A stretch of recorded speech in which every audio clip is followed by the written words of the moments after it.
Hello, welcome back. LPGrodus here with some more Chrono Blind for the Sony PlayStation. In last episode, we actually entered the Chronopolis, or the Time Fortress. Alright, I'm not supposed... And we started exploring the Time Fortress. I'm gonna do this again. We're actually gonna head back to floor 1 and explore further down there. Gonna avoid the enemies for now, as I don't really feel like fighting them. There's also a bottom floor, so we have to explore that eventually, but we're gonna start by exploring floor 1. Now that floor 2 has been completely explored, I mean. Okay, this should lead down to the basement, actually. I would assume, anyway. Oh, there's a save point. Good. Okay, so we're gonna go through here later on then. Not for now. Or we're gonna come back down here when we need to end off the episode, I mean. Okay, that seems to be it around here. So, up to floor 3 then. You know what, I'm gonna fight against this guy first, considering that I ran into it by mistake. Okay. Okay, let's see, it's only there. Okay, aero guards and gyrocopter, or gyroblade, or whatever we call. It shouldn't be too difficult, really. Okay, as long as I'm hit with my attacks, it shouldn't be too difficult. Also, like I said, in between episodes, I would equip Grobik's new element, which I did. And I do believe it was a level 7 element. Yeah, it is, because it's only level 7 element that I got. On Grobik, I mean. So, what I'm gonna do, I'm actually gonna try it out. Strong arm. A secret weapon banned by the poor army. So, let's try out a strong arm then. Okay, that's actually pretty cool.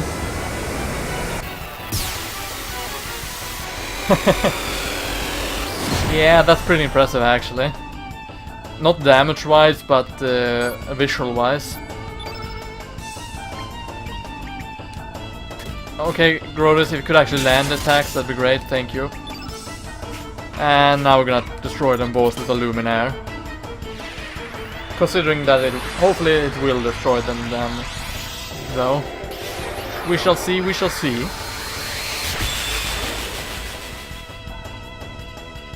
Nope, both of them survived, very unfortunate. Unless of course Riddle takes them both out in one attack. Now she took care of the Gyroblade. But sadly the Aero Guard is still alive. Correction, it was alive. Now it's dead. Hopefully we get some more HP increase or the stats increase. Oh, look at that, we do. And we got another meteor shower. Oh yeah, that reminds me, I also equipped Recover All on Grobik. I figured that would come in handy. Okay, so that's floor 2. Okay, floor 3 is blocked out by a trapdoor. So, I'm gonna head back through here. And, you know, activate the alarm again. Not that it is difficult to release it, but I don't really want to. Gonna head for 3rd floor. Considering that the staircase is off limit or closed down, this is the only way to get to floor 3 then. I wonder how big this dungeon is. Okay, so there's a door here on the left, let's start with that. Okay, another one of these areas. The DNA records are poems and music. Adenine and thymine. Guanine and castanine. Rhythm and melody. Perhaps the DNA of the ones who make contact with the flame is recomposed by the sound they generate within. I wonder if life forms are just dreaming in an endless flow of music. Oh, that's an interesting way to see it. Or look at it. Okay, this must be a map of the city. Or not. Okay, it's the same thing again.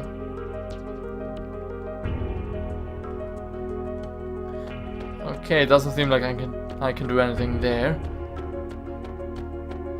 Okay, so Lavos, an extraterrestrial life form that is thought to have fallen from the heavens 65 million years ago. On the timeline that existed before history was changed, Lavos was assumed to have slept deep below the planet's surface, sleeping and consuming the planet's energy up until the day of destruction known as the Apocalypse. There are those who believe that 12,000 years ago, the legendary ancient magical civilization known as Zale came into contact with Lavos. Well, they did. That fateful encounter is said to have resulted in Zale disappearing from the surface of the planet within the space of a single night. However, the very existence of the ancient civilization of Zale has never been proven, so up till this day this theory cannot be confirmed. On some timelines, Lavos appeared on the surface of the planet in the year 1999 and brought the world to ruins. However, a group of young time travelers saw where the planet's history was heading and, through their actions, rewrote time. This very research facility exists on that new timeline. In a world where, thanks to the defeat of Lavos by the young adventurers, the apocalypse never happened. On a temporal vector where human civilization continued to evolve unhampered. All the data on Lavos that was obtained from tracing different parallel worlds possibilities has proven to be volatile, with fluctuating discrepancies. Perhaps at this point in time, it is nearly impossible to obtain any true information about Lavos. Oh, that's pretty interesting. Humans and Reptites. 65 million years ago, the reptiles who evolved from reptiles had developed their own unique civilization. This was long before the ancestors of humans, who evolved from primates, had developed their civilization. Excavating carried out on the central continent of Xenan have revealed that the reptiles already had advanced architectural skills in the prehistoric era. By the fall of Lavos to the planet and the resulting ice age, this brought about rang the death knell for the reptiles and their civilization. After that, the reptiles slowly disappeared from the stage of history. However, in the distant past, humans could have been defeated in a contest of evolution, and the reptiles could have continued to develop. It is not unthinkable that such a timeline could exist in other dimensions.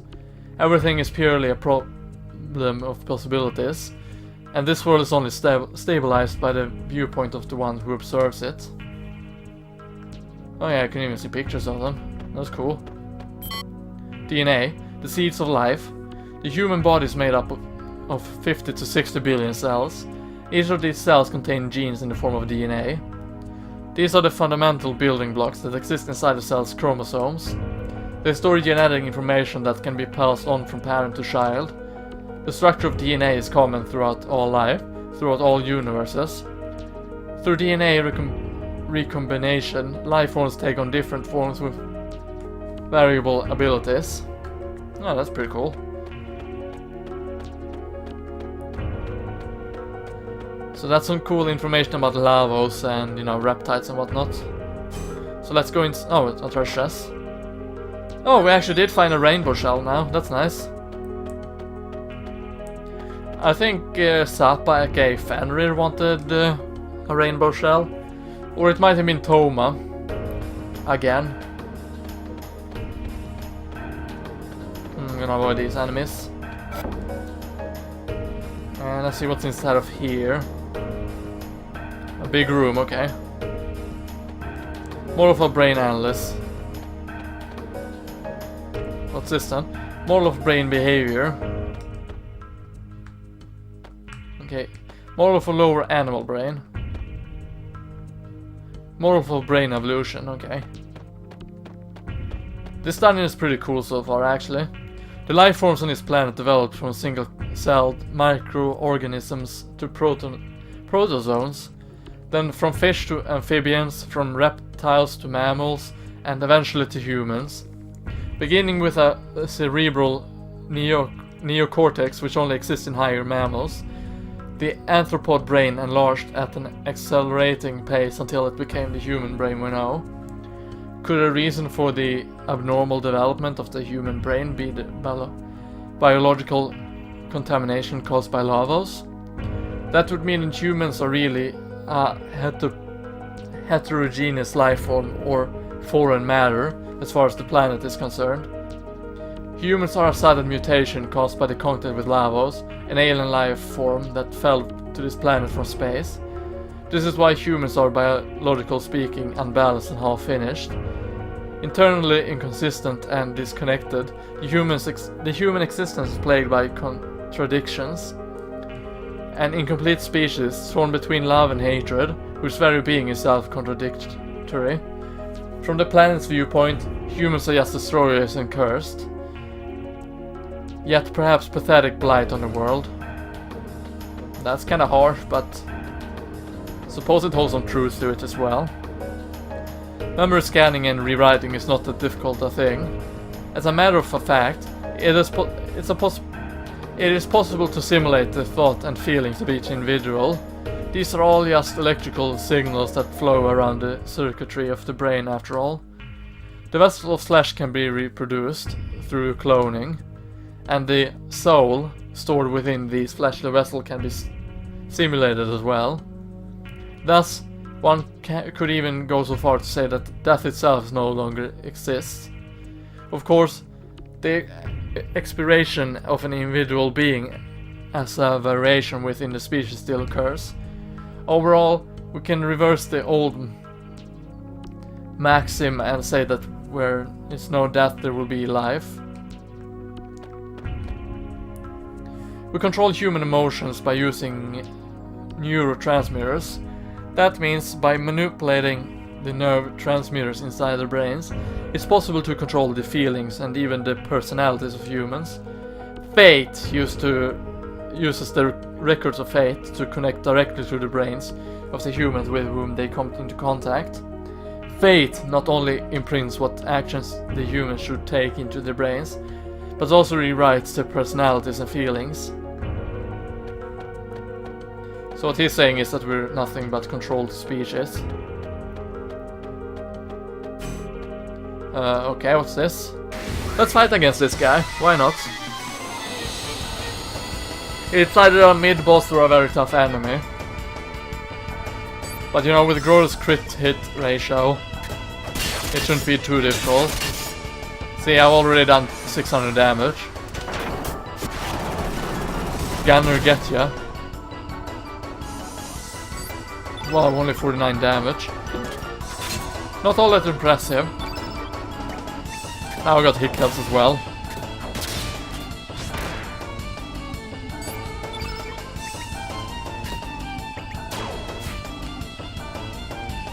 Oh, look at that, he's going to attack again with a minigun.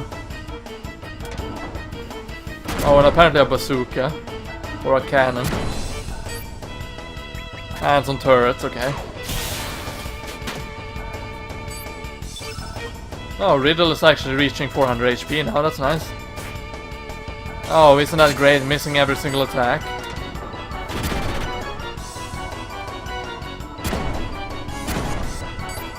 And since this guy is multi-targeting as well, that could be potentially a bad issue. And I'm gonna go with another strong arm because I love that animation.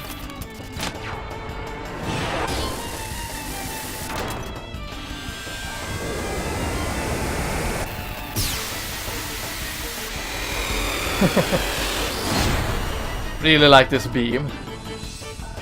Sadly it was not enough to take care of the enemy though. But oh well, it could be worse. Okay, one attack landed and he's using the cannon again. Oh, it's actually using it twice. No, tries. I really attack once more. And just like that, the enemy has been defeated. Not bad.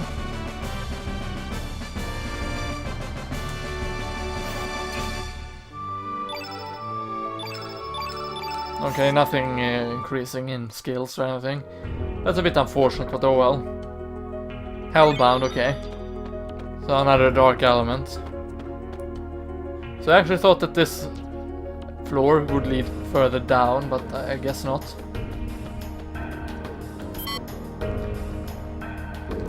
But with the whole mutation thing, by the way, it's not really far off. And considering it was a meteor that crashed down into Earth and, you know, caused the Ice Age, and which in return killed all the dinosaurs, they could have been the dominant species furthermore than that.